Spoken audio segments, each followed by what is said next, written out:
ابھی آپ دف پر آقا علیہ السلام کی نعت اور حضور کی آمد کی خوشی کے ترانے اور عربی کا کلام جو مدینہ طیبہ کی بچیوں اور بچوں نے آقا علیہ السلام کی آمد پر اسی طرح دف کے ساتھ پڑھا تھا، آپ نے سنا تو مجھے ایک حدیث پاک یاد آ گئی۔ میں نے کہا اصل موضوع شروع کرنے سے پہلے آپ کو وہ حدیث پاک سنا دیں، ممکن ہے بہت سوں کا عقدہ حل ہو جائے، ذہنوں کی الجھن حل ہو جائے اور کئیوں کی ضرورت علمی پوری ہو جائے۔ نوٹ کر لیں، صحیح بخاری کی حدیث ہے۔ کون سی؟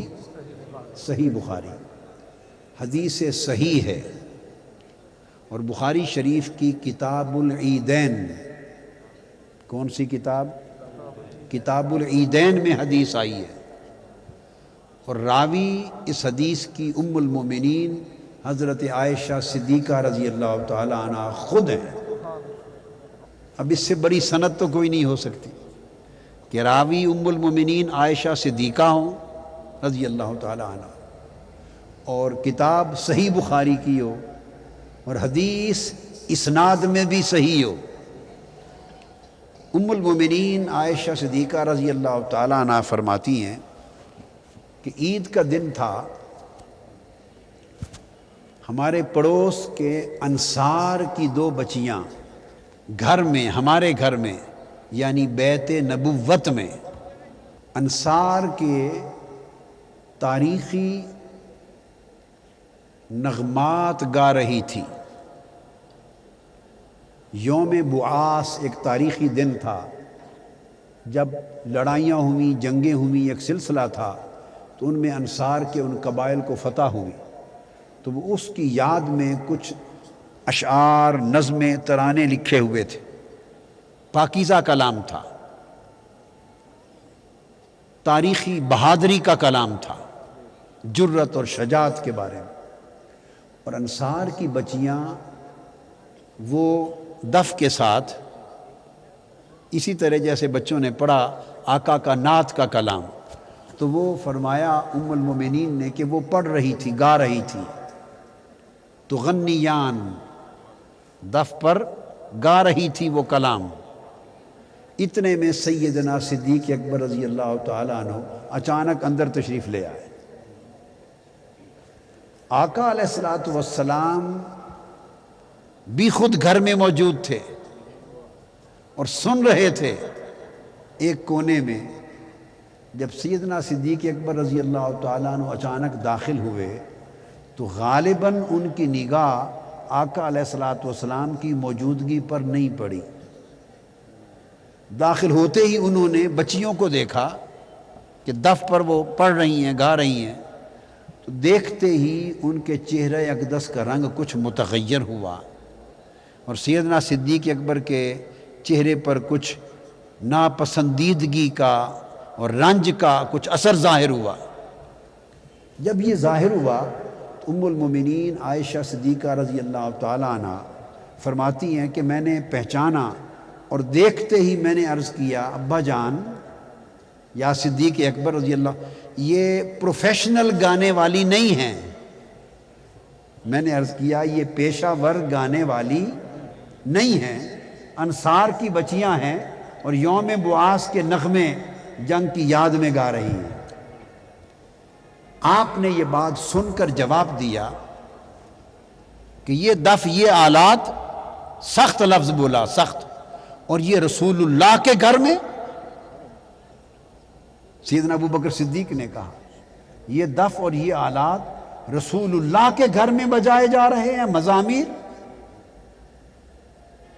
جب سیدنا صدیق اکبر رضی اللہ تعالیٰ عنہ نے یہ فرمایا، اس وقت تک ان کی نگاہ آقا علیہ السلام پہ نہیں پڑی تھی کہ آقا علیہ السلام خود بھی موجود ہیں۔ اگر پڑ جاتی تو وہ کبھی بھی یہ جملہ نہ بولتے کہ آقا علیہ السلام موجود ہیں، تو خاموش رہتے، پاس ادب ہوتا، یا آقا علیہ السلام ہی سے دریافت کرتے۔ سپونٹینیسلی ایک ریئیکشن ظاہر کیا۔ جب آقا علیہ السلام نے ابو بکر صدیق رضی اللہ تعالیٰ عنہ کو دیکھا اور ان کا یہ جملہ سنا تو جہاں تشریف فرما تھے بول اٹھے، آقا نے فرمایا یا ابا بکر لکل قوم عید وہذا عیدنا، فرمایا ابو بکر انہیں کچھ نہ کہو، انہیں کچھ نہ کہو، ہر قوم کی ایک عید ہوتی ہے، ہر قوم کی ایک عید ہوتی ہے، خوشی کا دن ہوتا ہے، آج ہمارا عید کا دن ہے، انہیں پڑھ لینے دو۔ اب یہاں حدیث پاک کا مضمون ختم ہوا۔ اس حدیث سے میں نے کچھ چیزیں استنباط کی ہیں، کچھ چیزوں کا استنباط کیا، کچھ چیزوں کو ثابت کیا، کچھ چیزوں کو اخذ کیا اس حدیث پاک۔ اب دو قول وارد ہوئے، ایک قول ابی بکر صدیق رضی اللہ تعالی عنہ جس میں انہوں نے اس کو روکا اور ناگواری کا اظہار کیا، اور ایک قول مصطفیٰ صلی اللہ علیہ وسلم جس میں آقا نے ان کو اجازت دی اور فرمایا عید کا دن ہے، کوئی پرواہ نہیں، مت منع کرو۔ دو قول ہوئے۔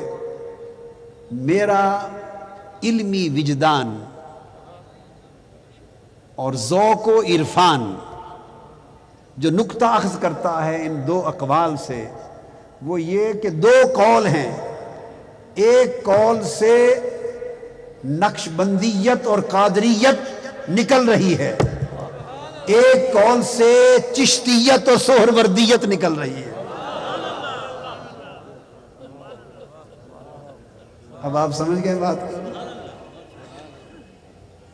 جو انہوں نے کہا نا کہ مزامیر فی بیت رسول اللہ، یہ آلات مزامیر رسول اللہ کے گھر میں خفا ہوئے، تو سیدنا صدیق اکبر کے جذبات سے قادریت اور نقش بندیت ایمرج کر رہی ہے، اور آقا علیہ السلام نے جو فرمایا ان کو کچھ نہ کہو ابو بکر لکل قوم عید وہذا عیدنا، اس قول مصطفیٰ سے چشتیت اور سہروردیت ایمرج کر رہی ہے۔ میں نے اہل علم کے لیے یہ حدیث اس لیے بیان کی کہ ہر بات میں دو حدیں ہوتی ہیں، اور خیر الامور اوسطها، حضور کو فرمایا، حضور کی امت کو کنتم خیر امت، ایک یہ حد بھی ہے، ایک یہ حد بھی ہے، یہ حد ایک ذوق پر قائم ہے اور یہ حد ایک ذوق پر قائم ہے، اور آقا علیہ السلام کا فرمان کہ لکل قوم عید، ہر قوم کے لیے ایک عید اور خوشی کا دن مقرر ہے، وہذا عیدنا، اور چونکہ آج ہماری عید کا دن ہے اس لیے آگے پیچھے پڑتی تو شاید تم منع کر لیتے، میں بھی نہ روکتا، آج عید کا دن ہے، انہیں پڑھ لینے دو، اور خوشی میں جو دف بجاتی ہیں بجا لینے دو۔ اب اس فرمان مصطفیٰ کی روشنی میں یہ عرض کر رہا ہوں لکل قوم عید، ہر قوم کے لیے ایک عید ہوتی ہے، وہذا شہر عیدنا، اور یہ ربیع الاول ہماری عید کا مہینہ ہے جس پر لاکھوں عیدیں قربان، عید الفطر بھی عید ولادت مصطفیٰ پہ قربان ہے، عید الاضحیٰ بھی عید میلاد مصطفیٰ پہ قربان ہے۔ اگر باقی عیدوں کے دن خوشیاں جشن جائز ہیں تو میلاد مصطفیٰ کی عیدوں پر سارے جشن جائز ہیں۔ بس میں نے آپ کی سوچوں کو اور کئی لوگوں کے فتووں کو